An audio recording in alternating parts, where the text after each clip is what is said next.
SIR নিয়ে পূর্ব মেদিনীপুর জেলার রামনগর বিধানসভার এক ব্যক্তি আত্মহত্যা করেছে তা নিয়ে প্রতিক্রিয়া দিলেন রামনগর ১ নম্বর ব্লকের পঞ্চায়েত সমিতির সভাপতি নিতাই চরণ স্যার। অঞ্চলে সাদি গ্রাম সভায় বিমল সি বলে একজন ভদ্রলোক, বয়স হচ্ছে ৭৫ বছর বয়স। তার বাবার নাম হচ্ছে রজনীকান্ত সি। তিনি বিমল সি, তিনি কিন্তু সেন্ট্রাল গভর্নমেন্টের এমপ্লয়ি ছিলেন, কলকাতায় চাকরি করতেন। রিটায়ার করার পরে আমাদের রামনগর ১ নম্বর ব্লকের হলদিয়া ১ নম্বর অঞ্চল অন্তর্গত ২৭ নম্বর বুথে সাদিতে তিনি বসবাস করতেন। নামও এখানে ভোটার লিস্টে তুলেছিলেন, কিন্তু ২০০২ সালে এখানে নাম ছিল না। যেহেতু তিনি কলকাতায় চাকরি করতেন, সেখানে ভোটার লিস্টে নাম ছিল। পরবর্তীকালে দেখা যায় ২০০২ সালে তার কলকাতায় ভোটার লিস্টে নাম নেই। তিনি আবার ৬ নম্বর ফর্ম পূরণ করে এখানে কিন্তু আজকে ভোটার লিস্টে আবার নাম তোলেন নতুনভাবে, যেহেতু ২০০২ সালে নাম নেই বলে।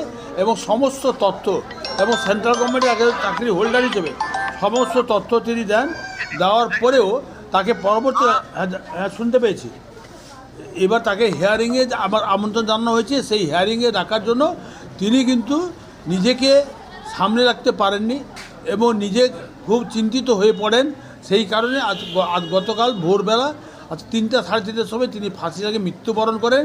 তার ছেলে তার পরিবার থেকে রামনগর থানায় ডায়েরি লিপিবদ্ধ করেছে যে নির্বাচন কমিশনার এই এসআইআর করার জন্য আমার পিতা তার আজকে ফাঁসি লাগিয়ে মৃত্যুবরণ করতে